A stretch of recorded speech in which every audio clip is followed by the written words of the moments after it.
And you're going to hear more about the redevelopment plan from Katie Medlin later on. So your job is to hold a public hearing with respect to the redevelopment plan and the redevelopment project, and then to make a recommendation to the city council whether to adopt tax increment financing with respect to that plan and project. So we're going to go through the schedule later on, but those are the two fundamental jobs of the TIF Commission. Now, within that, you're welcome to ask questions on the project, the finances for the project, and any number of things. But I just fundamentally, your job at the end of the day, your job is to make a recommendation to the council about whether to adopt tax increment financing for the project that you will be presented to you. Now, what is tax increment financing? It is a means of reimbursement to the developer from a portion of the incremental tax revenues for redevelopment project costs. And so if TIF is approved, the city will enter into a redevelopment agreement with the developer, and the redevelopment agreement will say, set forth the obligations of the developer, and it will also provide the circumstances under which the developer might get reimbursed for a portion of its cost with TIF revenues. So the developer and its lenders are responsible for fronting all of the costs of the project, with the potential of getting reimbursed from a portion of the incremental revenues. TIF captures only incremental revenues. All of the taxing districts continue to receive throughout the term the revenues that they currently receive. Now, what TIF captures is part of the incremental real property tax revenues, most of the incremental real property tax revenues. It does not capture the tax imposed by the for sheltered workshops. It does not impose or collect the $1.70 commercial surcharge. It captures other real property tax revenues. And then TIF captures 50% of the incremental sales tax revenues, with certain exceptions. Okay. So if TIF is approved, just to emphasize this, because there's a lot of misunderstanding frequently, the city does not write a check to pay for a portion of the project costs. The developer has to fund the project and then potentially get reimbursed. The city's general fund and the general fund of the other taxing districts are not at risk. The project is payable solely, any TIF is payable solely from the tax revenues of the project, not from any other funds. So that's a very high level overview on the TIF process and what is TIF. I'd be happy to answer any questions that you all might have. Does anyone have any questions? I'm hearing none. Mr. Chair, just briefly, if I could have Mark, just for the sake of the public and those who watch, go over again the tax increment capture for property taxes, but also the sales tax implication, as those are the two main drivers that will affect this local community. Okay, so tax increment financing captures, generally speaking, 100% of the incremental real property taxes, with a couple of exceptions, and 50% of the incremental sales taxes, with some exceptions. So TIF does not capture personal property tax revenues. So all the taxing districts will get any new personal property tax revenues. TIF does not capture 50% of the sales tax revenues. So generally speaking, with some exceptions, 100% of the incremental real property taxes, 50% of the incremental sales taxes. And just to follow up, to be clear for the public, that the increment meaning current revenues received are not affected by the process of TIF. That's correct. And when are those reimbursements made? Well, after there is revenue generated. So right now, just to take an example, if the revenues are $1,000 now, and you would have to have more than $1,000 of property taxes and or sales taxes before any reimbursement, before any revenue is available to be paid to the developer to reimburse for project costs. Okay. What's unique to this project that would make it eligible or potentially eligible for TIF?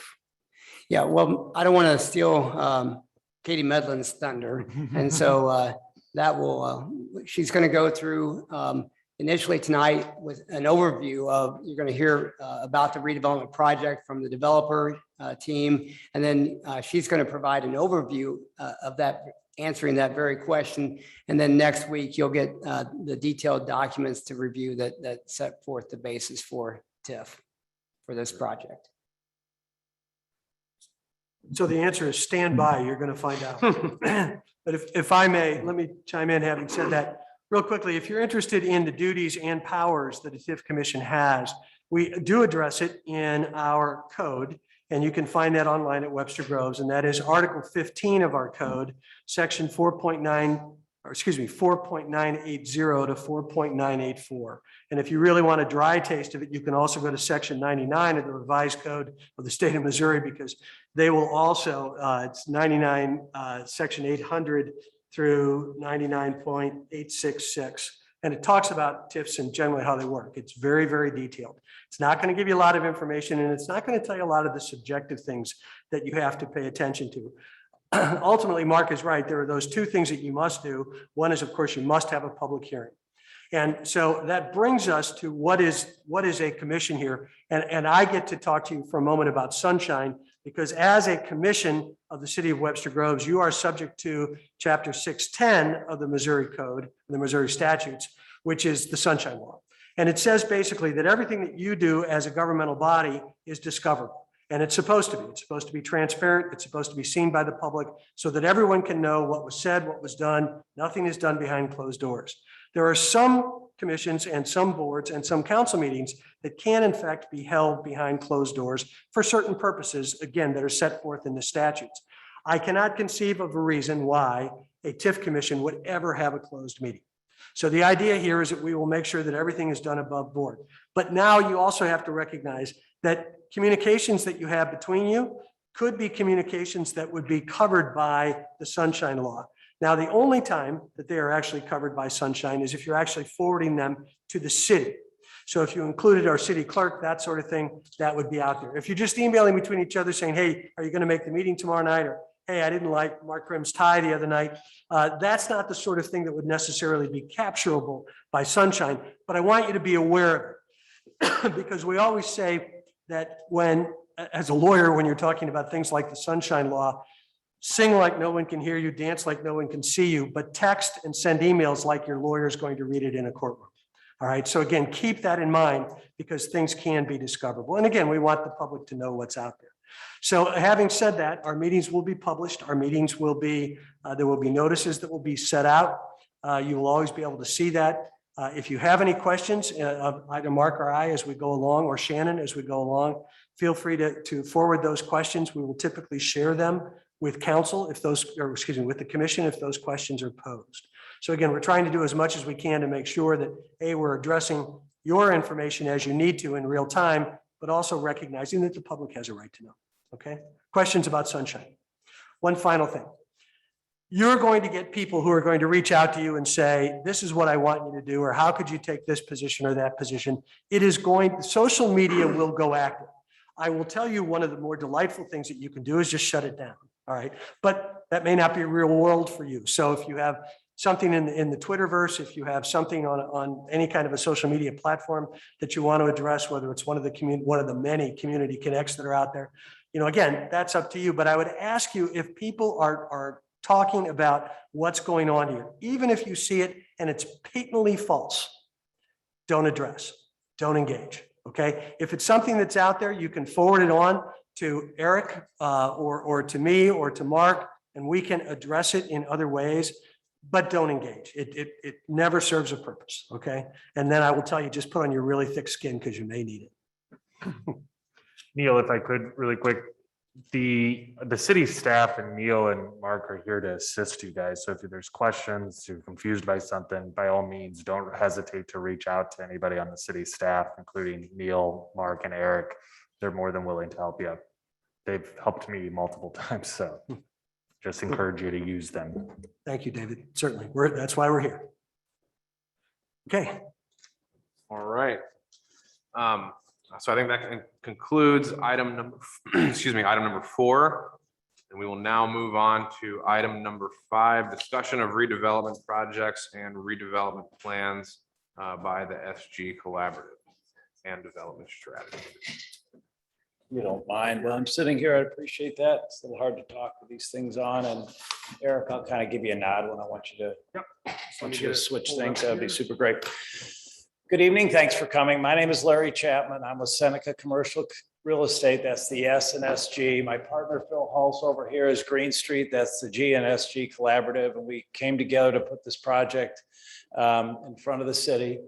Joel Oliver is part of Green Street. He's on our team, and the rest of my team is out in the ether with the rest of the world watching tonight. And they're all working hard to help get this done. 2019, 2020, the city asked for developers to respond to an RFP. We responded to that RFP, and in February, Seneca Green Street of the SG Collaborative was selected to move forward on proposing a project on what we're now calling Douglas Hill, but the area is bounded by Rock Hill, Gore, Kirkham, and the railroad tracks. And at that point, we really didn't have a plan. What we said we were going to do is sit in front of the community and develop a plan with a lot of input.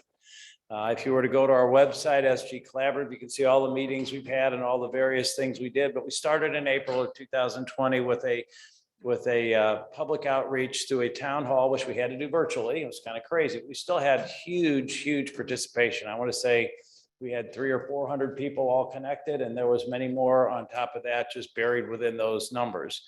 We did another one in July, and then by September of 2020, we rolled out a plan that looks much like what's on the screen here. It's since evolved even more, but we've continued to take input from the community and develop a plan that does two things: responds to the input that we heard, and is something that we think is economically feasible and we can actually implement and deliver. And so it's like all things, it's a compromise, it's a trade-off, it's things that work. And through all that process, we learned that the project couldn't be done on its own, that without some sort of assistance, the project would simply not exist. And you can kind of tell that's true because nothing's happened in this area for decades. And if it was economically feasible or could, you probably would already see some things happening. What everybody refers to in our industry is the but-for test. And so, why can you have a TIF in Webster Groves? Well, Missouri makes certain economic development tools available so that the community can make things happen. And you need to pass a test that says, but for this assistance, the project would not happen, period. Katie will tell you why we're in that position and go in a little bit more detail like that. But it's really a way that communities like Webster Groves and others can find a way to implement plans so they can plan for their future and do things that otherwise the market won't do on its own that are important for the community. And so that's what we're trying to do here. I think if you've walked the site, if you haven't walked the site, Katie will kind of tell you about it. If you had a chance to walk the site, you'll know that the buildings there have seen some time grow on them. They're a little dog-eared. If you look at the tax rolls, they're not keeping up with the value creation or value increases throughout the community. So the city's going like this and that property is going like that. So we need to bring it into the current century, the 21st century. So that's what got us to this point. So after that long public process, we came up with a plan that looks kind of like this. We'll kind of tell you what it is. This is we're calling it Main Street. It'll get a new name someday. We haven't named it yet. It'll be part of a fun naming process. And what we wanted to do is tie an urban, pedestrian-friendly street that had enough parking to serve all the commercial businesses that would be there. We have a little struggle with parking in Old Webster, so we don't want to recreate that problem. All of the parking for the people who would live in these buildings or work in these buildings will be in garages underneath. So all the parking you see along the street is simply for the businesses and the people that want to visit and come here, okay? And you'll see super wide sidewalks there. So literally you could put one of Mark's restaurants in one of these spaces outside if you wanted to. They're very big outdoor spaces. They're intended to focus on the pedestrian experience as much as we possibly can. We also learned that we're trying to create bridges and bring people together. And so we focused on an area here we've been calling the gathering space. Now it will also get a name someday that'll be fun and exciting, and we'll get to that point later. But that gathering space We'll incorporate parts of the sculpture park. We're not going to tear it down, remove it, or do any of those things. We're going to work with the Art Commission. And we are going to turn that into a multifunctional space. So we can bring in a stage, which we'll have on wheels, and do the Jazz Fest there, by example. We can have farmers markets, art fairs. We're working with a company out of Canada right now to do some interactive art that you actually interact with. So it's a draw. And then it must be easy to communicate, not only here, but with the rest of the community around. We want that to be used 24/7. I shouldn't say 24/7, 365, maybe during the daylight hours, so no one gets in trouble with that. But it's a place for people to come and gather and enjoy and do those kinds of things, as we believe the entire streetscape will be. And I think that's really important. We're also putting some parking along what's now Pacific. We're going to make that a private access drive. We're going to make it one way, so it only goes from Rock Hill to Gore to keep the traffic congestion off Rock Hill. Rock Hill has been shown to have a little bit of a traffic problem. And we can put some spaces here so it's easy to access. And even though that's down in a hole now, when we're done, that's going to be raised up. So you're not going to have to climb a giant hill to get over it. And then we're also planning a little pedestrian bridge right here. This is Allen Road. That bridge will be there to allow people to cross the railroad tracks safely if they want to, in an area that's sort of central in Old Webster and also central to this development. And so that's really kind of the big game plan. These will be a combination of apartments, condominiums. We hope to be able to secure an office building in this location, much like 20 Allen. I didn't tell you at the beginning, but back in 1999, 2000, 2001, I was in your position, Kyle. I was the chair of the TIF Commission back then. Gave me a free membership to the gym or to the recreation complex. So if you don't know that, look it up. You know, we were able to get the office building that's now 20 Allen and those things done. We had a number of other projects we were looking at that didn't go, but you know, this is an exciting tool you could use. And now that building's throwing off terrific revenue, you know, for the entire city. But the idea here is we're going to get some density in here. And why do we want density in a place like this? Well, number one, for these businesses to thrive that are in the street level, you know, people only really walk about 1.3 miles with any regularity and solve those businesses. And yes, people can drive, and yes, we want to be able to incorporate that, but we want to have these businesses sustainable with the immediate neighborhood. The other thing is you think about the economic impact of Webster Groves. You know, Webster Groves really has sort of limited boundaries. Right now, if it needs more revenue, its only real opportunity is to raise taxes. So what do we do to get more economic energy into the community? And that is people, because we're a county pool city. So we get our share of the county pool based on our population. The more people, the bigger the share of the pool we get. That's just the way it is. We have a good amount of revenue from utility taxes. We put a bunch of people in here, you raise up the utility taxes.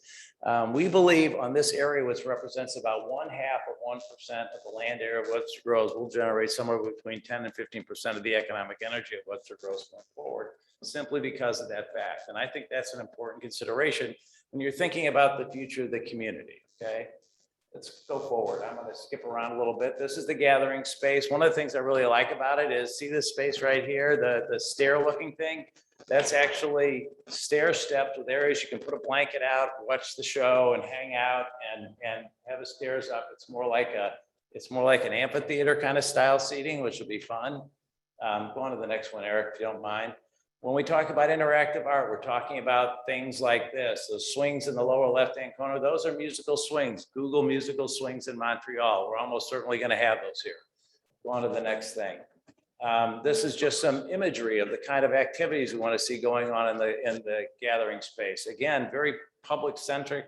We'll have this set up so we can not only bring the food trucks in for food truck day, but they're not going to have to run their generators and they can just plug in and go. So it actually is a really fun, great environment in a compact area. Obviously, farmers markets and art shows and things like that. Anyway, keep going. So this is kind of, and I'm going to come to this now and talk about people. This is really our vision of the streetscape. You can see that we've got huge spaces between the street itself and the building facades. And we'll have lots of areas for outdoor, either could be dining with restaurants, it could be retail stores, outdoor environments. It's just sitting, and we'll have bike racks aplenty. It's just really entitled to be fun, but really what you can't see is easy. Or For just a second. Go ahead, Andrea. Sorry. I'm sorry, the slides are not scrolling for those of us on Zoom. I think for the public or for the members. Let's see if we can share that up again then. What? The slides weren't scrolling, so let's try that again. Can you Okay. see slide 5 here, Andrea, with the people? Yes, Okay. we can see that. Thank you. Sorry, I guess I couldn't see that. Anyway, one of the things you can kind of see these little rectangles along the street and these little spots here. One of the things we're in the process of doing is creating a way to tell the story of history of this area in permanent structures rather than just a book you hand out and say, here's the cool history of the structure. And we'll do that through these interactive arts we were talking about, through these things we're calling history frames, and through just everything from the street tree grates and things like that will all be telling the story of Douglas Hill's history. And it has quite an amazing history throughout the time of Webster Groves. And so we're looking forward to the opportunity to tell that story and use it more as a connection point. If you flip over, all I'm going to do show you now is this is the look. If you are sitting on Rock Hill looking east down the new Main Street, this is the vision we see. There will be some changes in architecture. You're not the architecture review board. Our goal here is to have different buildings with different architectural styles. So it breaks up the streetscape as you look down it and feels like it's a more of an old urban state instead of a big monolithic West County apartment building. And we think we'll accomplish that. I think I've got one more slide here too. Oh, this is just streetscape imagery, some examples of things we'd like to replicate. Here's the history telling with the walls. And I think that's really pretty much it for the slides. Is that right? That's great. Yeah, so this is just a short version. You know, over time, you're going to have a lot of questions, and I would encourage you to ask all the questions. We'll answer them right then and there. If we can't answer, we'll get you the answer right away. We have lots of resources, but what we're here to tell you is we've spent now a year and a half, almost going on 2, to put this together in a way that'll work and be really terrific, we believe, and beneficial for the city. We think it's a vision to the future. We're grateful. I mean, I look at myself, I've been here right at 30 years now in Webster, raised my kids here, but I don't always want to take care of my 100-plus-year-old house. I'd like to stay in Webster and have a really nice place to stay. All of these buildings will have the kind of amenities and the kind of designs and the kinds of things that are for today's living in the near future, you know, the next 20, 30, 40 years. And not have to spend all your time working on the house or on the yard, but spend all your time enjoying the community. That's really what we're trying to accomplish here. But it takes a big, bold step. It takes doing things that you wouldn't normally do. And it takes investing in something that's not easy. It's hard. I mean, I think when you look at the numbers someday, you'll see you can't possibly buy all of that property that's full of buildings and operating businesses, take everything down and expect the land to be something you could economically build on. That's one of the things you're primarily paying for. The other thing we're doing is we're going to do 10% of the units as workforce housing. Not you guys that live over there in the cheap houses and the nice houses will be here, but we'll do 10% of our units ubiquitously. So you can't tell who pays what in there. Everybody will be in the same living environment. So the people who work at Olive and Oak, at the school district, the teachers can afford to live here and work here. And that's something, we can't solve everybody's problems, but we can make a good dent in it. And we think that's important too. And it's little things like that that make this more challenging economically, and all the more reason we need to go down the road of tax increment financing and using other economic development tools that the state makes available to us. So that's what we're doing here today. If there's anything you'd like to see, there's millions of questions about stormwater, millions of questions about traffic, millions of questions about the railroad. I mean, we can talk about those. We can do that for hours on end. We're doing that with the city. We've got many, many public hearings with the city. We'll have many more, and you're welcome to go to those. I don't know how many more we'll have, but there's quite a few. We've got an open public hearing that's on its 4th meeting, soon to be 5th. So, you know, there's a lot you can engage in should you want to. That's all I'm going to do tonight, because I want Katie to get into her stuff and let you know technically why this is okay and what she's found as an independent consultant for the city, not for me. Anyway, thank you very much. Let's just see if we have questions. Oh, sorry. Chairman. Does anyone have any questions for Mr. Chapman? Larry, can you explain what workforce housing is? So this is our definition of workforce housing.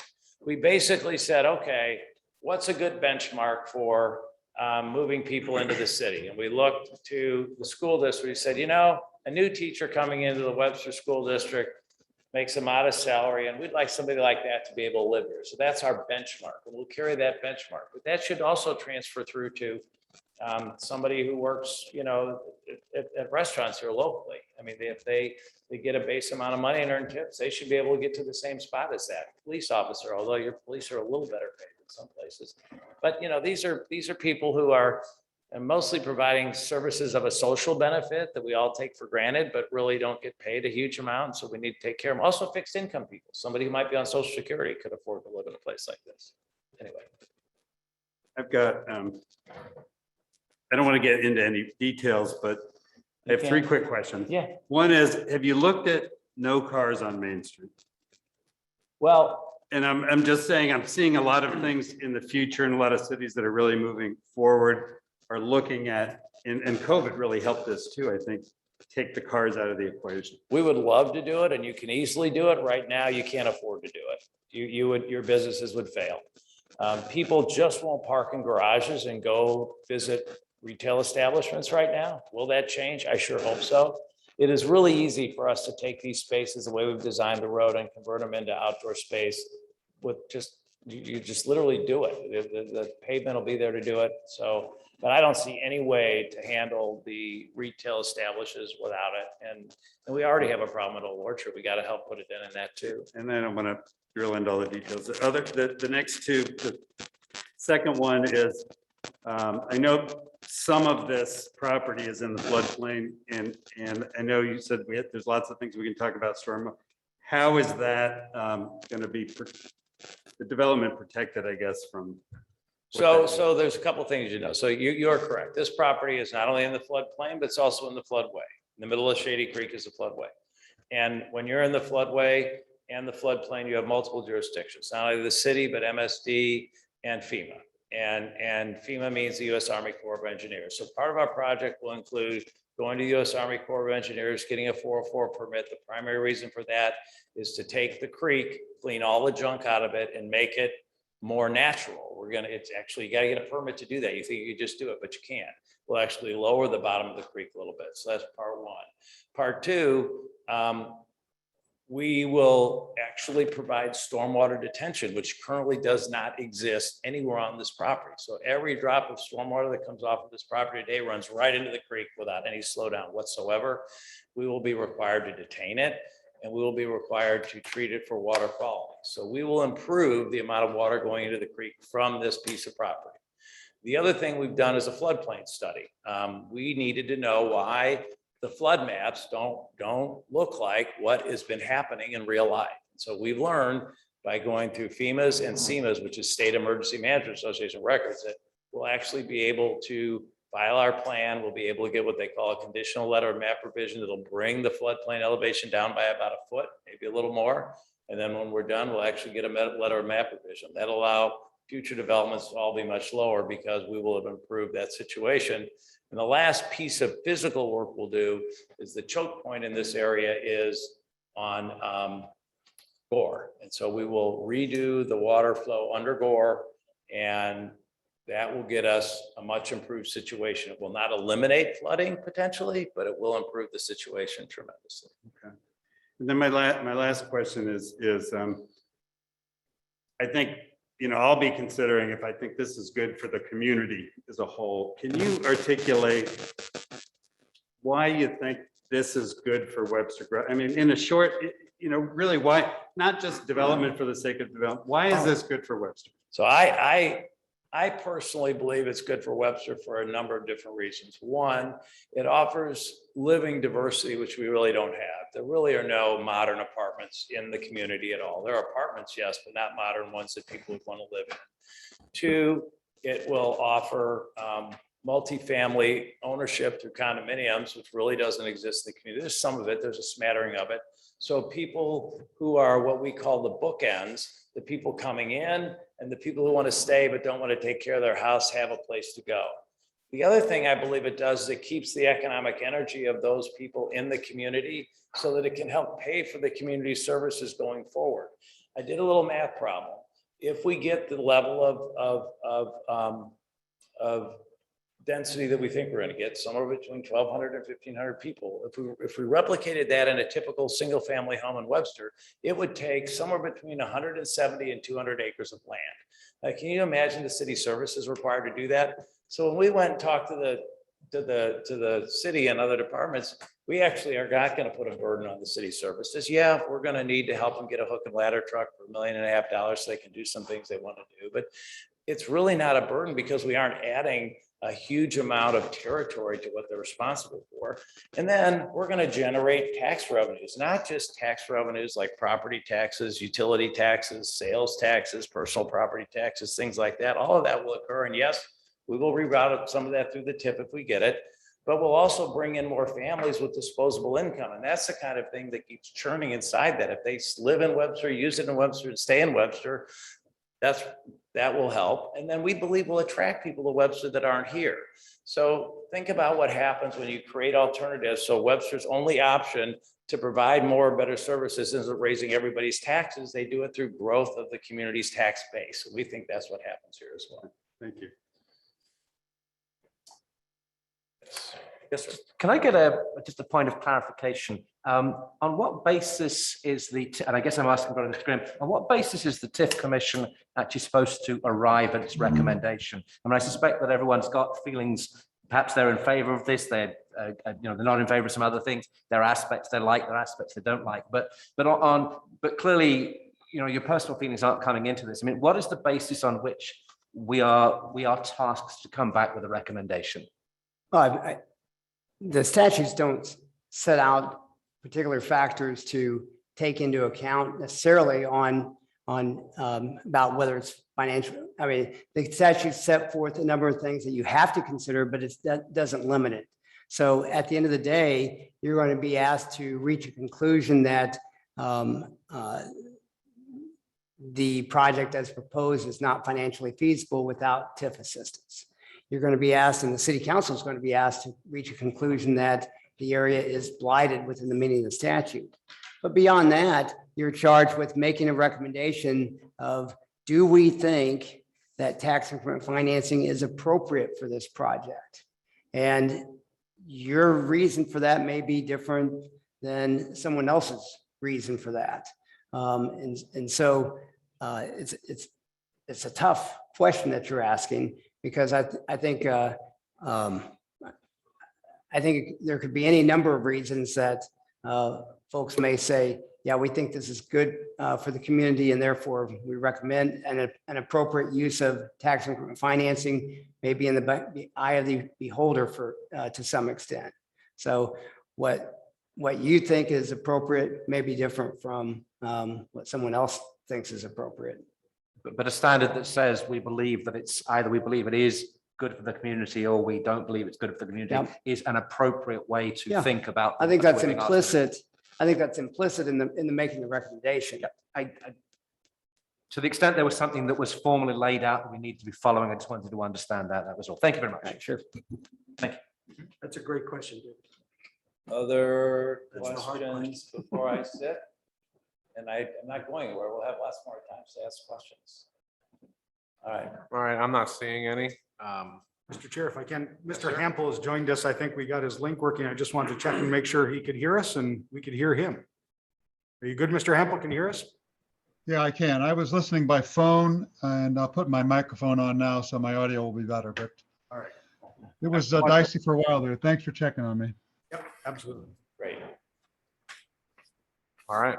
Katie? Yes, and we'll get them up here as well. So, hand this to you. You can drive, and I'll get them into the meeting here. So, oops, don't move that yet. Okay. I'm driving for a second. Oh, gotcha. Thanks.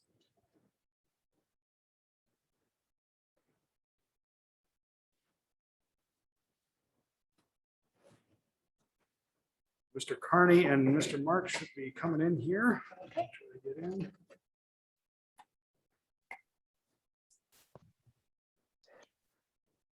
And Mr. Carney and Mr. Marks are on the meeting. There we go. Good evening. Great, I see them. Okay, let me. All right, Good evening. So my name is Katie Medlin. I'm with Development Strategies. We are working on behalf of the city to look at the proposed TIF project at Douglas Hill. With me virtually are Justin Carney and Larry Marks. Sorry.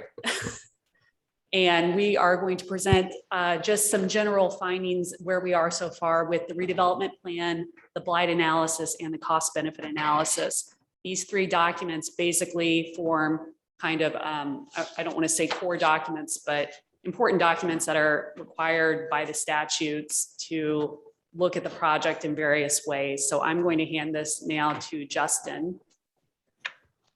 I think he can talk. Yes. Can you guys hear me okay? Yep. Excellent. Thank you for allowing us to join virtually. I appreciate it. Trying to be in two places at once is a little easier, I guess, now. As Katie said, we are tasked with really providing three critical documents that the TIF Commission needs to consider: the redevelopment plan, the blight analysis, the cost benefit analysis. I worked on the redevelopment plan, and I'm going to kind of provide some highlights of that. Go ahead and go to the next slide. Some of this, Larry Chapman had already touched on, so I'm going to kind of really move through the basics. We all know what the site is. It's nearly 19 acres, including the right-of-way around Kirkham, Gore, Pacific, and Rock Hill. Next slide. And, we know the uses that are there. They're single-family, multifamily, commercial, institutional, warehousing, light industrial, utility uses there. And as Larry has indicated, there really hasn't been development in this area, in this redevelopment area in almost 30 years. And so, a lot of these uses are dated, and there are conditions on the site that we'll go into with the blight analysis and that Katie will go into. But really what I'm here with the redevelopment plan is really, it sets out a little bit of the existing conditions, what's going on with the uses, what's going on with, with zoning. It gets into site-specific issues. It gets into the development program. So Larry gave a great presentation on that at a high level. I'll provide a little bit of the details, and that development program then really and the phasing of the project really get into the financials then that feed into the cost benefit analysis that Katie will also touch on. One of the key aspects of the redevelopment plan is, shown here. It's that this project is being considered in three separate phases. We call them redevelopment project areas, RPAs. You'll hear that phrase used a lot. It allows, by carving up the development in RPAs, in these redevelopment project areas, it allows the developer to focus in on the creating the site and building the buildings, in a phased fashion. It allows them to focus on certain areas and certain improvements at certain times. And this phasing is important from the TIF, from sort of the financial aspect and the TIF aspect. The TIF and the capture of revenue that is used to then pay for the improvements on the site are done in a 23-year time frame. And by breaking this development, any development into RPAs that is asking for TIF into RPAs, it allows that 23-year clock to be phased as the developer is able and focused on the different aspects of the development. So the map here shows that there are 3 RPAs, and you can see the acreage there. I'll get into the development program of those in just a minute, but one of the things to highlight here under RPA 1, and we'll see this in a future slide, is not only are there specific development and site improvement issues within RPA 1 that will be using TIF funds to pay for those costs, but there are also area-wide costs like demolition, site preparation, utilities, the roads and the pedestrian bridge over the railroad. All of those that are sort of area-wide infrastructure, area-wide improvements, if you will be considered in RPA 1 as far as this TIF phasing goes. So I think we can leave it here. I like the graphic rather than the table to just kind of go through some of the issues. or some of the details on the development program. The first RPAs are just under 14 acres. It includes around 8,500 square feet of restaurant and retail. There are 418 apartment units in several buildings. There are also a total of 64 condo and townhome units associated with that RPA. And as I said, it's important to note that the area-wide improvements will also be included in this, and we'll see those costs in the table in a future slide. RPA 2, much smaller. We're talking about a little over 2 acres. This is where the office is concentrated. It's just over 117,000 square feet of office. Again, there's going to be some first floor restaurant and retail associated with RPA 2, as well as an additional 108 apartment units. And then within RPA 3, really focused, again, residential and commercial, around 6,000 square feet of restaurant and retail, another 108 apartment units. And you can see the totals there. And I think that the important thing, besides these details, because the development program feeds into, as I said, the cost benefit analysis and the financial analysis of the TIF, but also recognizing when each of the RPAs is currently scheduled and projected to be developed. And you see that phasing of when sort of the 2021 to 2023, for example, of RPA 1, the clock starts at the beginning. You've got a couple of years as full development of RPA 1 projected to be completed in 2023, and that's part of that 23-year clock for the TIF, and so on with the other RPAs. Go ahead, next slide. And I'm certainly not going to read the table to you, but I think the fundamental piece that you want to get from this is that there are certain costs that the redevelopment plan, the cost benefit analysis, the TIF legislation allows us to look at and consider for TIF. And you can see the different categories here. It's not just, it is site preparation, it's the infrastructure, it's the actual new building. It's some of the financial pieces and having contingencies, that involved with the finances and pulling this together. As you can see, there is costs associated with each RPA, RPA 1 being the largest. Those costs total $145.5 million.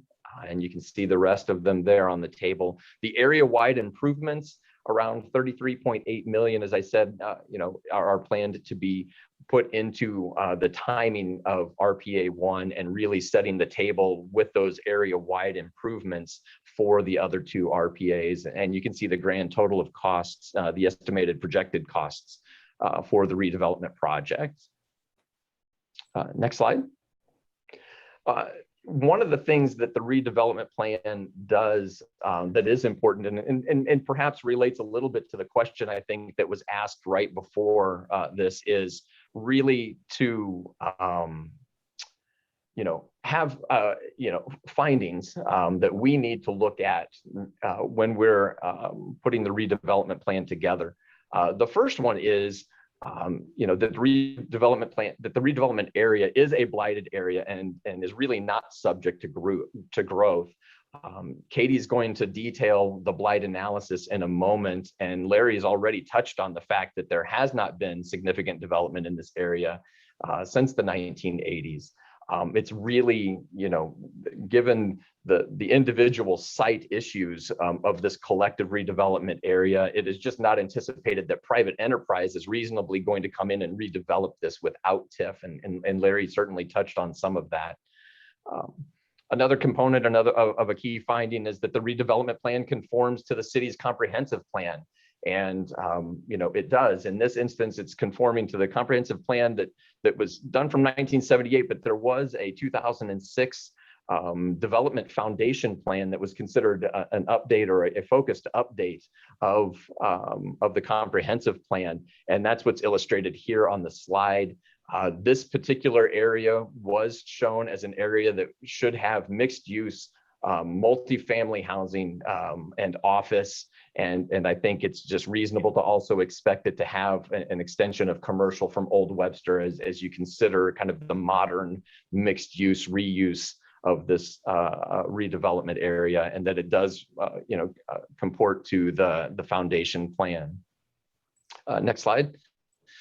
And then there's some other findings, basically just kind of quick hits here. You can see them on the slide that each redevelopment project area, the TIF regulations require those obligations to be done within 23 years. And so you can, as I mentioned previously, the phasing of each RPA, when it starts, when construction's set to complete, and then there's a 20-year time frame for each one of those RPAs. That the plan is developed, currently there is a requirement or a finding, a need for a plan for relocation assistance. I understand the city is working on some kind of technical nuts and bolts pieces on relocation ordinance on their end, and that plan's being developed on the developer side. The cost benefit analysis showing that the impact on the taxing districts, if the project is built, if it's not built, if it's financially feasible, that's really the nuts and bolts. Again, Katie's going to give you a highlight of what that, what we're seeing with that. And then finally, the final finding is just the plan does not include a gambling establishment, and this plan does not. And so those are the key pieces of the redevelopment plan. Okay, so we're going to move on to the blight analysis. If I can get the slide to work. So the blight analysis is defined by the state statutes. It's an area which, by reason of the predominance of insanitary or unsafe conditions, deterioration of site improvements, or the existence of conditions which endanger life or property by fire and other causes, or any combination of such factors, retards the provision of housing accommodations, or constitutes an economic or social liability or a menace to the public health, safety, or welfare in its present condition and use. So that's the broad definition, and we are going to go through just key highlights. There will be more information in the actual blight analysis report, but this is the blight map that we have developed after trips to the site to investigate all of the parcels. Just as a quick highlight, you can see the floodway and floodplain area here along Kirkham. Overgrown vegetation along the stream bed, and essentially, kind of encroaching into many of the parcels. We've identified buildings that are over 35 years old, which typically is a blighting factor because many buildings over 35 years typically contain contaminants or deferred maintenance issues. And that is the majority of the buildings in the area. We've also marked, if you see these little purple spots here, locations where there are improperly stored or abandoned materials located at various properties throughout the site area. There were also multiple instances of lack of accessible entrance that we'll go through in a minute, amongst other issues. Let's see if I can, there we go. So I wanted to start with insanitary and unsafe conditions. So just going through some examples. I don't know how often everyone is driven by the area, but we're starting at the corner of Gore and Kirkham. There are currently essentially logs covering Shady Creek over by Red Lamore's Body Shop, which present not only a tripping hazard, but also a vehicular hazard if a car happens to drive over those. Those are actually just over the creek bed itself, from what I understand. This is an example of improperly stored or abandoned materials. We saw multiple instances of this. This, presents a breeding ground for vermin and other insanitary activity. A few instances of abandoned vehicles. This was not located at Red Lamore's. This was behind 325 West Pacific. It is a broken down van that appears abandoned based on just the conditions around it.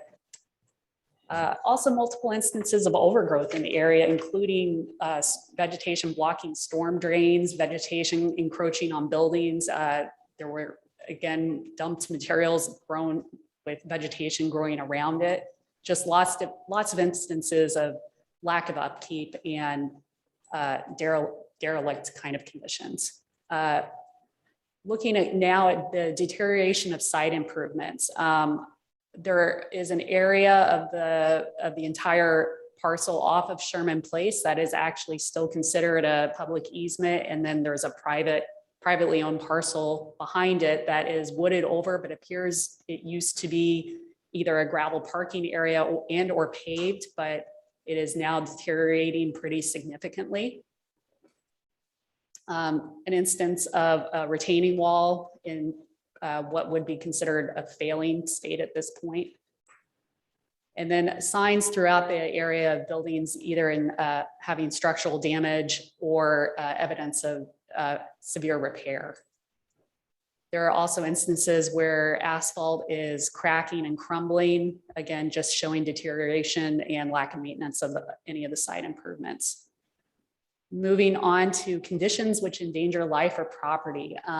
Lincoln Avenue turns in onto Sherman Place. There is not a turnaround there currently for emergency vehicles at this time, which presents an issue if any residential property were to be developed in that spot, or even serving the existing businesses there. Again, the northern portion of the area, as we're all aware, is in a flood zone, and that also presents a pretty significant issue for any sort of life or property, as I'm sure everybody's aware. And then moving on to economic or social liability. Right now, this area, we took a look at 2020 assessments for the area and for the city of Webster as a whole, and 2010 assessments for the area and the city of Webster. This area is growing at a pretty significantly slower rate compared to the city as a whole. And it's, you know, given its location near downtown, it's a prime location. It should be really, it should be a powerhouse of assessment at this point, and it's not performing, and it's not producing the type of tax revenue that one would expect given its location. Another, more on the social liability side of things, many buildings in the area, primarily due to their age, lack accessible entrances and most likely lack other accessible features on the interior of the building. And then there's a lack of accessible sidewalks on both Lincoln and Sherman, which again, you know, prevents a lot of people from being able to utilize those areas. So moving on to the cost benefit analysis, we're not going to bombard you with numbers right now, but I will give you just an idea of what the cost benefit analysis does. Katie, Yes. can I stop you Sure. on the blight? Yeah. So it appears that blight must be evaluated on a parcel by parcel basis if any property in the redevelopment area will be acquired through or under the threat of condemnation. Can you explain to the commission what that means? So that means we have not only the map that's included in this report, but we actually have a table listing every single parcel in the redevelopment area and the blighting factors that we consider to be present at each of the parcels. I can't remember the exact number off the top of my head, but well over 50% of the parcels have at least one or more blighting factors. Yeah, absolutely. Okay. And is it this commission's duty to determine condemnation? No. No. And when is that determination made, or when is that analysis taken into account in the TIF? Is it taken into account in the TIF? In other words, is the cost factor of condemnation taken into the potential cost factor of condemnation taken into account in the TIF? Well, the city council, as part of the redevelopment agreement between the city and the developer, would have to specifically authorize the use of condemnation for any parcels. So I may not understand your question. Yeah, so for instance, it's in reviewing the documents that has been submitted by SG Collaborative, they've at least indicated the cost value of an acquisition of the land. Is that cost value of the acquisition of land, does that take into account the potential of condemnation, and also if we don't need condemnation at all? I mean, I think that's a question for the developer, but I believe that they have included in their projected costs their estimate of what would be required to acquire the property, and including, I believe, it's fair to say, a healthy premium. My experience is that no developer wants to use condemnation because it's an expensive, time-consuming, uncertain process. And so most developers will bend over backwards and would prefer to pay a premium for the property rather than go through the condemnation process. And in regards to, you went through a lot of things in your slides indicating, demonstrating certain parcels meeting elements of blighted. In my mind, when I look at those, sometimes it seems like a lot of those things can be cured without a redevelopment. I mean, that may be so, but they haven't been, right? So nobody's taken the initiative to do. So that would be true of almost any blighted area, but it takes money and time to do that. And nobody has so far done that. Excellent, thank you. So I have a question to that, and I don't know who can answer it, but is that, are some of those conditions the result of people ignoring code enforcement by the city? I mean, is the city taking an active role to try to ensure that properties are maintained accordingly? I can answer at least part of this, and Neil could answer the other part. We did request from the city as part of doing our due diligence for the blight, any records of code enforcement issues or open violations. And as far as I know, there were none. Okay. So I don't know if Neil, if you want to. No, I think you have it, Katie. And I think my question would be then, who determines if the area is blighted? I mean, those are blight conditions that you've outlined, but is that a city council?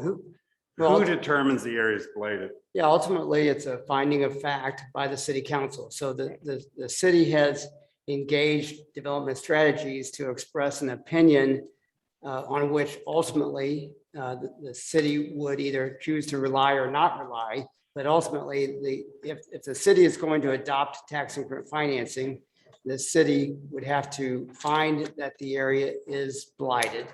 And so that would be a finding of fact by the city council, which the city presumably would do in reliance on the expert that they've hired.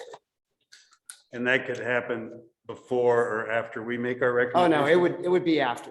So the city will not take any action, any formal action with respect to any findings until after it receives your recommendation. So am I correct that whether or not this area is blighted really shouldn't or impact our decision on whether it would qualify for TIF?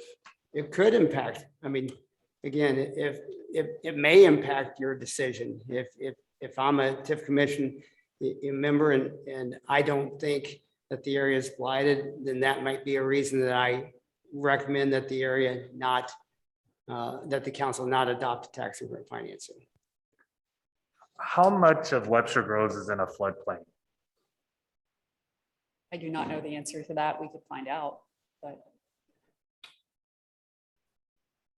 I only know anecdotally from looking at maps, but I mean, everywhere around Shady Creek, Deer Creek, I don't know, south of Webster, but.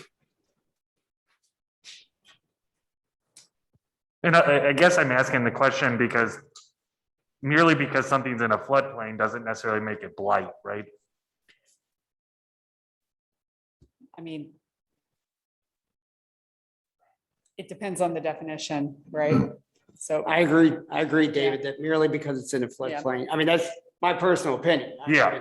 So my personal opinion is not every parcel is necessarily blighted just because it's in a floodplain.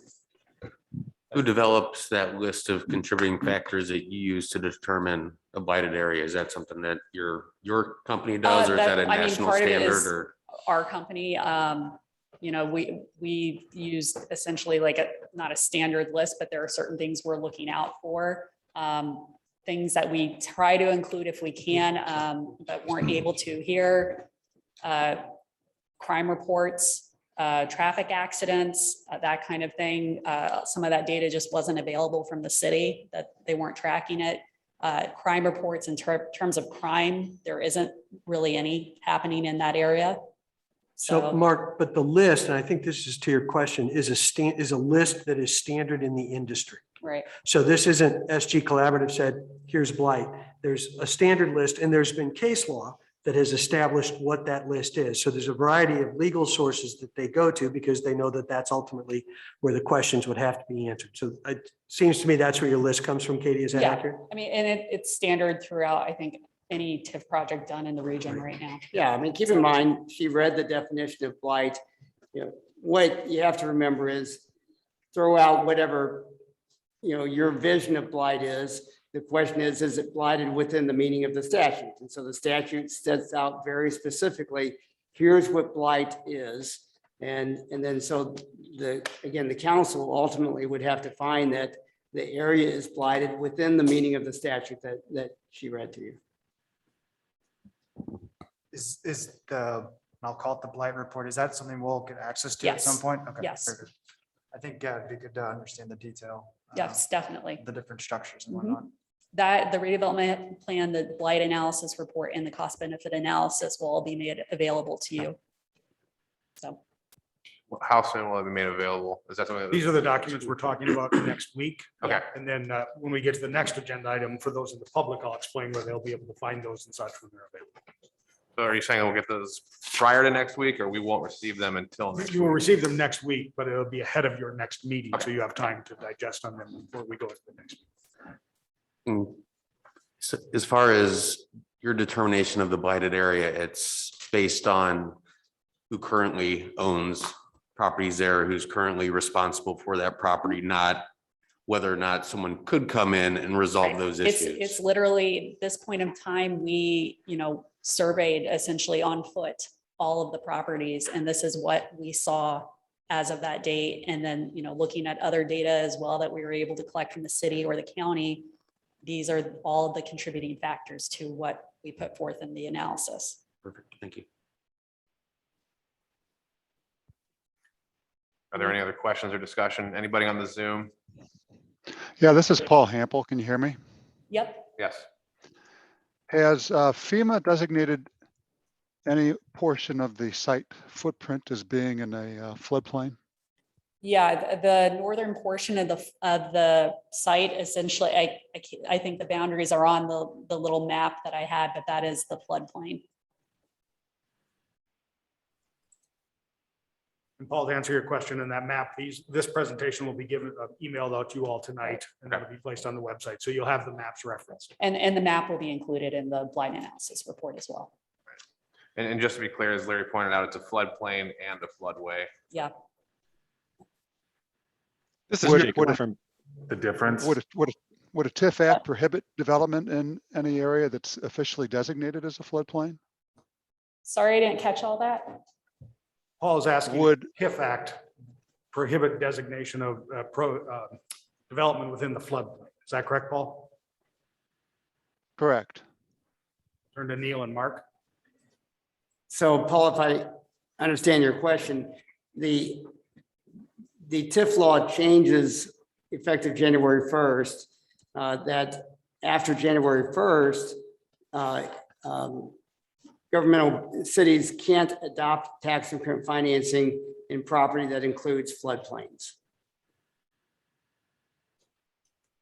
Was that your question?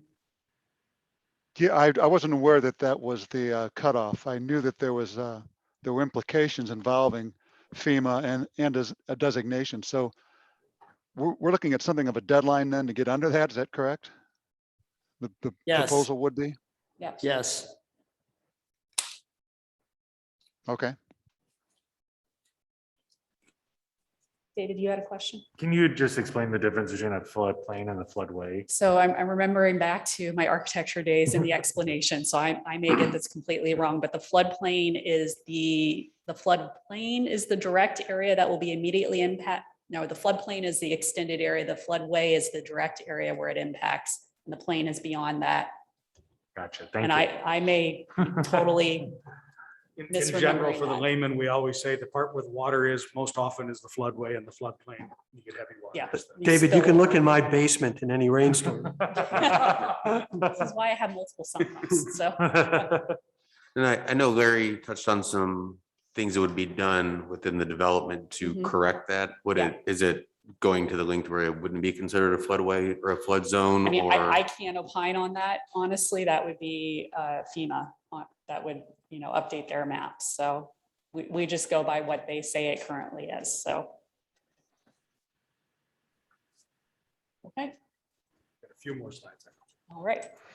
All right, so I just wanted to touch briefly on the cost benefit analysis. The cost benefit analysis essentially estimates the future revenues that both the current area would produce if it just remained as it is, which it is most likely to remain as is if not redeveloped over the next 23 years, versus an as developed scenario.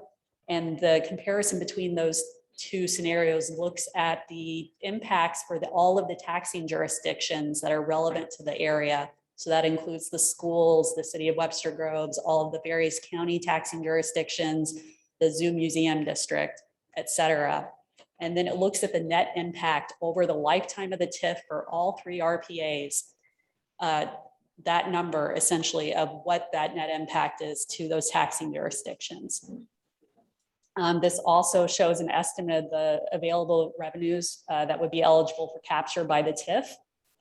And then also included in the cost benefit analysis is a pro forma submitted by the developer and reviewed by us that looks at the likelihood of financial feasibility both with and without TIF. So before I really bore you with numbers in future meetings, do you have any general questions about what the cost benefit analysis does and what you expect to see, that kind of thing? I guess my question would be, is it based on a single scenario, or are there multiple scenarios that we will be able to evaluate? It's essentially a single scenario comparison. So the as-is scenario looks at current tax assessments for real property, personal property, commercial surcharge taxes, and then also current estimates of sales and utility taxes being generated at the site currently. And especially because nothing has happened really in that area over the last 30 years, we've assumed that that will essentially continue to be the case. So it only shows an application of, essentially inflation over the next 23 years.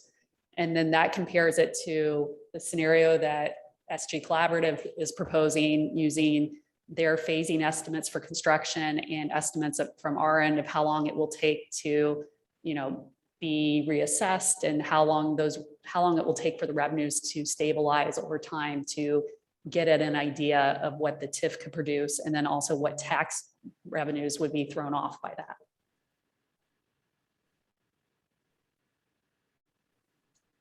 Mr. Chair, if I may ask a question for the purposes of the public and such, when the city received the first pro forma earlier, it was obviously at a time of heightened construction cost. Yeah. So a snapshot in time that demonstrated a cost that may not reflect the accurate market that may be experienced. Can you just comment on the economic trend and what we anticipate seeing there, really for the purposes of the public who may read the report and giving that contextual information? Yeah, so we did an analysis of the pro forma some months back now. It's actually available on the city's website for your review, along with an analysis of general feasibility that was done last winter.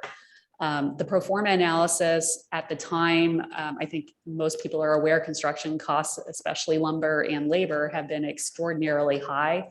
Labor is starting to stabilize some, and lumber is starting to crest essentially and come down. And at the same time, SG Collaborative is further refining their plans, so they're able to get a more accurate number with less volatility in their own numbers of what this is going to cost. So those two factors combined lead the pro forma to become more and more favorable, especially with the assistance of TIF.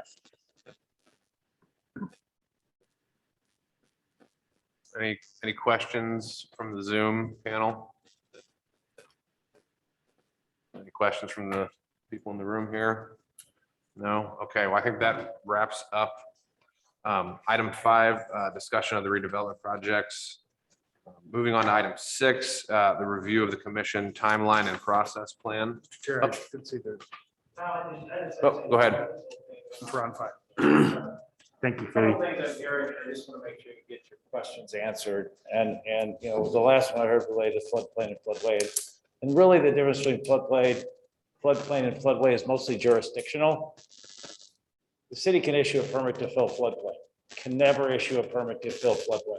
It's federal jurisdictional waters. So you have to be federal permitting to do anything in a floodway. That's the real difference between the two. And it's because they consider the floodway critically important for not creating different flood problems somewhere else. The city could do its own floodplain study to do that, okay? The other thing is on this issue of blight. Blight is a scary word. People get all worked up about it. They have all their own personal feelings about it, but in the circumstance we're talking about right here, it's a technical definition that you either meet or you don't meet to be able to use this economic development tool. And so one of the things you have to think about is, do we meet the state definition that's in the statutes and how it's evolved over time when it's been challenged in court, not necessarily what our gut is telling us. And the other thing you have to think about is, okay, if we do absolutely nothing, is it going to get better on its own, or is it going to continue to evolve in something else? And so that's why we use these tools, so you can prevent what is happening from getting worse and turn it into something better. And so those things are all taken into account. I just wanted to say that out loud because it just has this connotation that if they could have found a better word in the statute to use, economically deteriorated, you wouldn't have the same kind of reaction to it. So I would encourage you to spend a little time reading the definition, understand what your consultants are telling you, because I think it's pretty important. Mark, can I ask a question about blight? In regards to what would happen or what would be if we if this commission does not come back with a recommendation of a TIF, do we take that into account? Is that part of the definition? Is that part of our analysis? What would be if we don't do? As I said earlier, you're free to take into account whatever you believe important in making your recommendation to the council. I mean, personally, I would take into account, if I were on the TIF commission, I think that's an important factor of do I think it's blighted, and one of the key requirements of the TIF Act ultimately is for the council to conclude that this area would not be redeveloped without the adoption of tax increment financing. And the developer is required under the statutes to sign an affidavit to that effect. And one of the reasons for the pro forma is so that you can see financially, what would the finance, is the project feasible with and without public assistance? So personally, I think that's very important, but you're free to make your own decision. Thank you.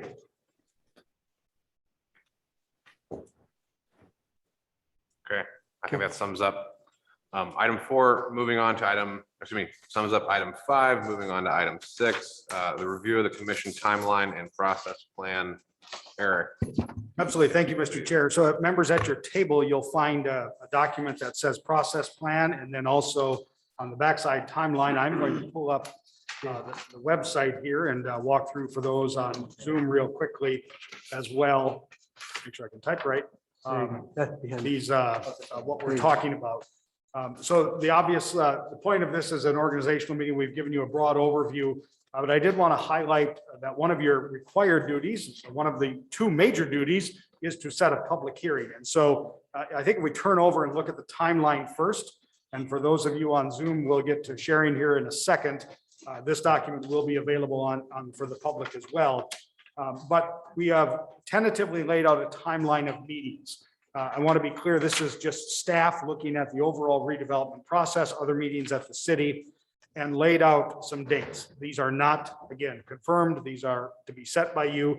We've also included many optional meetings so that if you choose to and wish to have more conversation about numbers, deliberate amongst yourselves and with the developer and such, we can schedule those meetings. We've penciled them in so we can hold calendars. We are looking at, should the commission agree at its next meeting, which is likely to be Wednesday the 1st, should you agree to this calendar, that we will have the public hearing begin on the 20th of October. That date, and we picked those dates because we do have a 45-day notice requirement to the taxing districts of the public hearing. I want to make sure I've said that correctly from the attorneys. I have. So the point being is, if we do not decide on the 1st and we push back the decision on when the date is, we then have to push back the date of the hearing. So, and then of course, looking ahead to the implications of the TIF Act, we have penciled out to November 11th for a potential meeting, the last day for a recommendation of this commission in order in time to bring forward recommendations to the city council and meet the calendar for legislative action at the council. So that is a timeline. But I also, and before we get to questions on that, I just wanted to walk through some process pieces and share on the Zoom, and I'll pull it up here, our website, because crucial to this is also the public's ability to interact with you and your ways to receive information. So this is our TIF financing, TIF Commission website, which has been public for some time. We have begun to update it, and I do want to point out now that we are meeting, the members are all listed. You can click on these tabs. I want to go to agenda and minutes. This is really the area I want to point out. You can obviously, will be able to go and find any meeting date, the materials available when they are available. We will take, unlike we normally do, we usually wait for minutes to be approved before posting. My plan is to post unapproved minutes, clearly delineated as unapproved, but post them soon so that the community can see full transparency what the actions were as soon as Fran is done with them. At your next meeting, you will approve the minutes of the meeting, that you have just concluded and such, the meeting before, and recording links.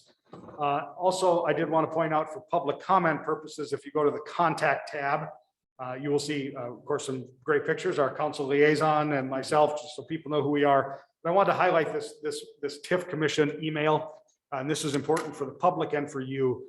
This email is the way to send in written and submitted comments to the public, for the public to comment to you as the commission. It will be received here at the city. You will get every one of them. We will catalog them just like the planning and zoning process, provide them to you before meetings. But this way you are not having your personal emails inundated, but also the public can be assured that these will be, their comments can be entered in the record.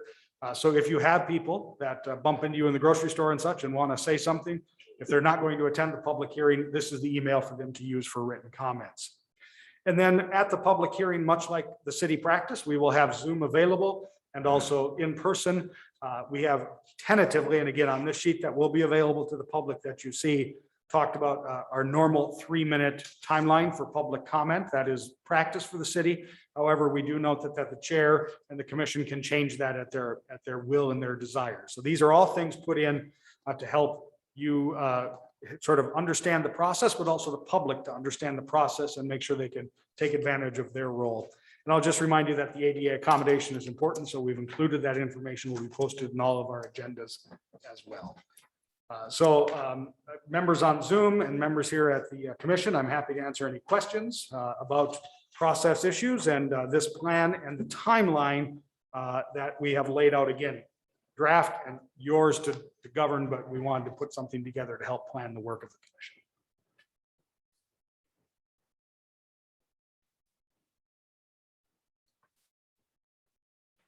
Does anybody have any initial comments on the So schedule? just a comment on the timeline. I know already that I will not be able to make the meeting on September 1st. Or at least I won't be able to make a meeting starts at 6. I may be able to join later. And I'll not be able to join by Zoom either. Does anybody else have their calendar for conflicts? So I have a conflict. I will be out of town on Wednesday, October 20th.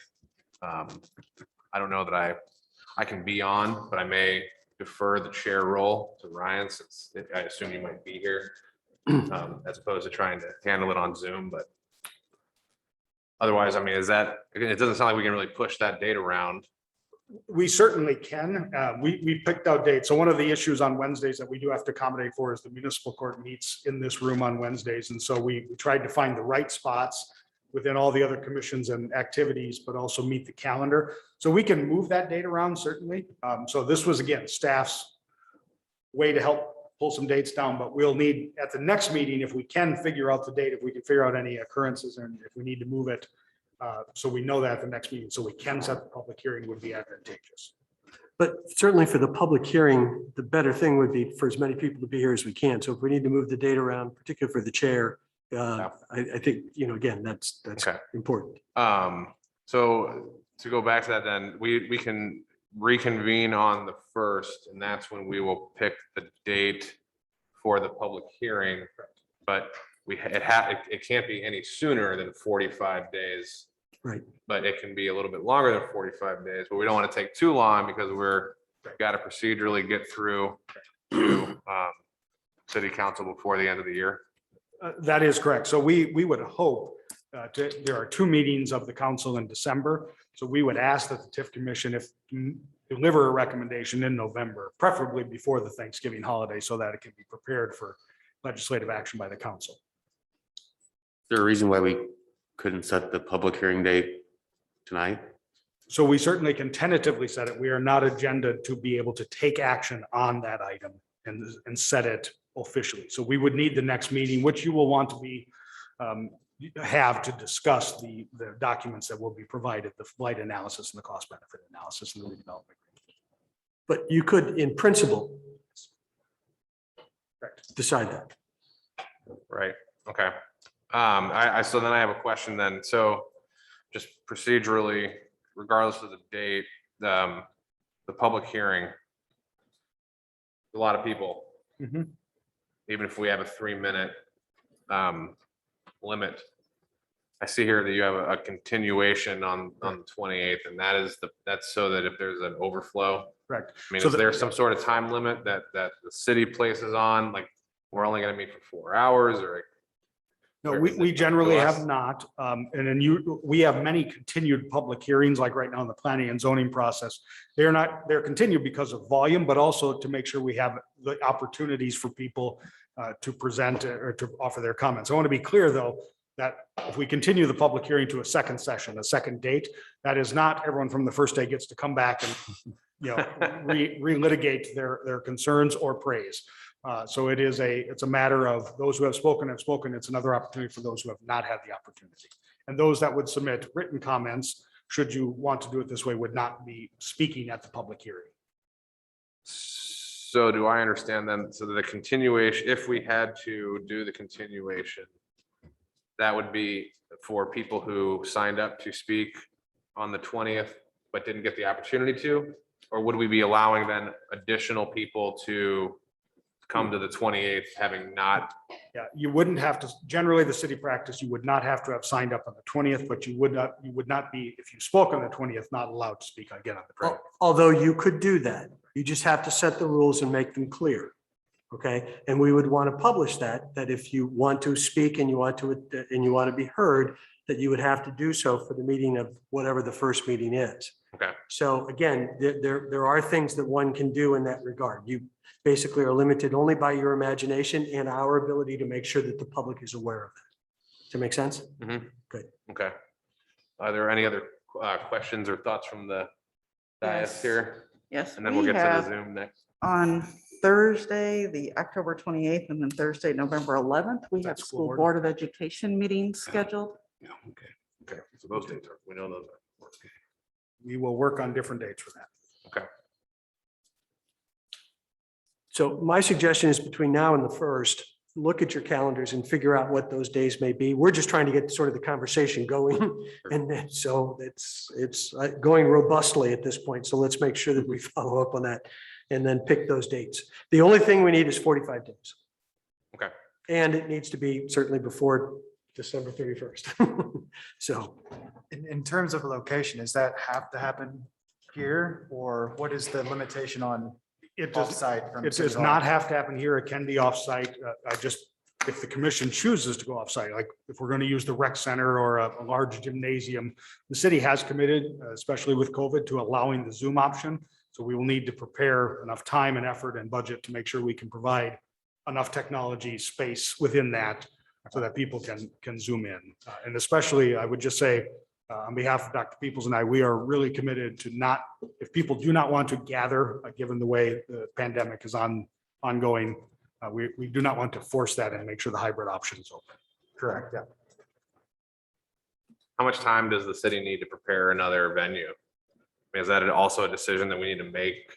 Yeah, the motion to call the public hearing will set the time, date, and place. Okay, And so prior to September 1st, if that's when the next meeting is, I think the city will, on dates, on or around the 20th, 21st, where the city will come prepared with possible venues so that, the city hall open, is rec center open. So I think we'll be prepared to make a recommendation as to venue for that evening.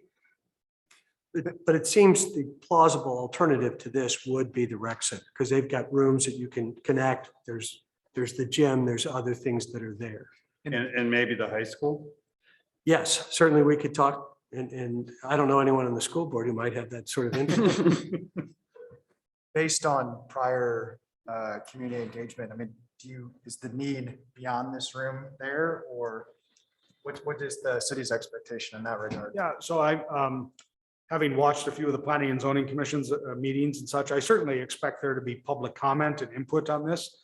I don't know that this room's capacity will overflow in such a way that'll be tough for this room. Now, that said, if the commission wants to go, we do have conference room space immediately at the rec center that I can see that we can put together probably a pretty credible moment to have a good public hearing and make the technology hybrid. It's just the caution I give you that we need to be able to do that. Correct. I mean, I think this is the room. It needs to, this is the best place for it to occur. And Ryan, one of the things that you can do is say it is going to be a situation where you as a commission will meet in person, but everyone else will attend by Zoom. Sure. That is compliant with Sunshine. We're doing that in other commission meetings, and you certainly have the ability to do that as well. Again, that would be a decision we'd want to make, because when we publish the time and place and all that sort of thing, we have to say, this is what you're going to be doing. And if you want to attend, it's got to be by Zoom. Very good. Thank you. Anyone on the Zoom want to weigh in here at this moment? Not seeing anybody. So we can't, I don't know if this right now is the best place to try to define all the dates, but does it make, and we can't, doesn't sound like we should be coordinating dates outside of this as a group, because that would be in violation of Sunshine. Does it make sense? But what you can do is you can do that as long as it's going to Eric. So the violation only occurs if we're not disclosing it. If you're sending dates to Eric and he is collecting and coordinating those dates, it becomes part of the public record. That's not a problem. Okay. So I think that, I would encourage us, if we can, and I'm going to look at the 45 days, so Neil and Mark can count this. If you look through your calendars and find something in that week of October 18 or 25, those dates in those 2 weeks that work for you, those are the dates that looking out from September 1 that we should be able to set. And I'm making sure my math is correct there as I'm saying that. So we have other commissions that meet, but we'll be able to move them around. This is important to the city. So, and we have a large commission, so we'll find spaces for everyone. well, I'm available on the 18th and 19th, so I can put that down. But we do have a city council meeting on the 19th, so that one. Maybe it's Monday. the I'm 18th. more than willing to cancel that. I don't know. I don't want to miss the bachelor. Thursday, the 21st, I'm available. Wednesday, the 20th, I'm not. What about Monday, the 18th? That's something that people could get around.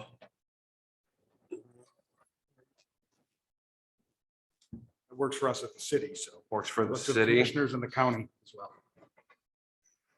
To check a flight, I'm flying back in that, but I think I'm in the morning, so I don't anticipate that being an issue. Yeah, I mean, I'm good on the 18th. So I would just say that everyone here, let's tentatively plan on the 18th then. If there's any issues with that, let's communicate and then we can come back on the 1st. If everything's still good, we'll set that as the date. Mr. Chair, if I can then ask to the school board problems on the following Thursdays, do the following Mondays work for those optional meetings should we need them? Which is the 25th and then November 1. And I asked Mark real quickly, if we initiated the meeting on the 18th and it decided we needed to spill over, we simply have to announce it that night as part of the public meeting that we're going to spill over into the next date.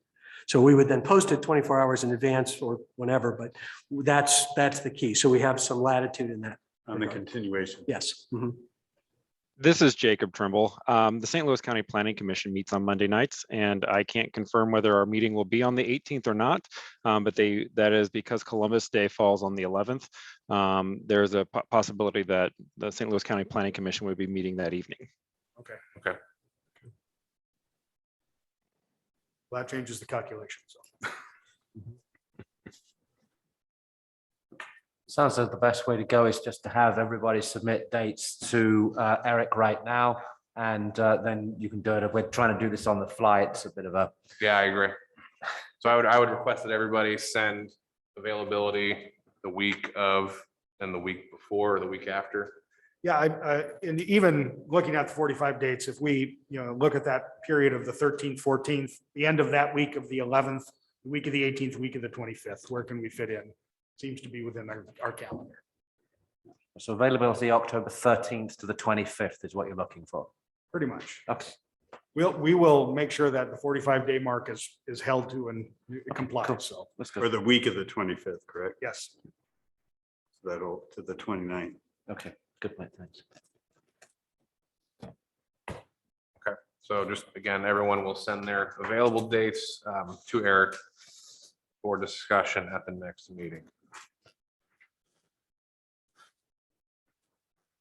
If there's no other comments, the next regular meeting. Okay, so the item 7 is then to discuss whether or not we need to have, we do not need to discuss whether we are going to have, unless anyone else disagrees with Wednesday, September 1st for our next meeting. Does anyone object? I don't see. I'm not, I noted that I We have- will we have one join if I note. can, but Okay. All right, well, I think we still have a quorum, so. David, what time is your meeting usually? I know that's a tough question to answer, but do you know what? so I'm on a plane that gets in at Oh, on, so it's not a case of another meeting. Otherwise I can probably manage to zoom in, but no, I'm actually going to be, so I think my plane arrives at St. Louis at about 6:40. gotcha. So I will join when I can. So, and we had just, again, to reiterate about materials, our intention will be to have a packet for you ahead of the meeting of the documents and such. So you'll have time to dissolve on, or to digest the information and be able to come well informed to the meeting. Good. David, if you want to make the meeting, before you get on the plane, tell them that you're refusing to put on your mask and you'll make them. So I also want to be allowed to fly again. Bring your own duct tape. It's fairly fundamental to what I do. Eric, is David allowed to review the materials prior and submit comments to you to Certainly. share with the Certainly. rest of us so Yes. that any concerns he might have would be known? I anticipate, yes, absolutely. So any of your comments, if you cannot make a meeting, I'm happy to relay them to the entire Sure. commission if you want them. Again, the only thing is on official action items, you must be present either on Zoom or here to vote. So Oh, I suspect that it's going to go on long enough after 6:40 that if tonight is anything, when the organizational meeting is anything to go by, I'll have plenty of time to join. I believe it. And then my only other question then is, so then the other optional meetings, we can make that decision at the end of the.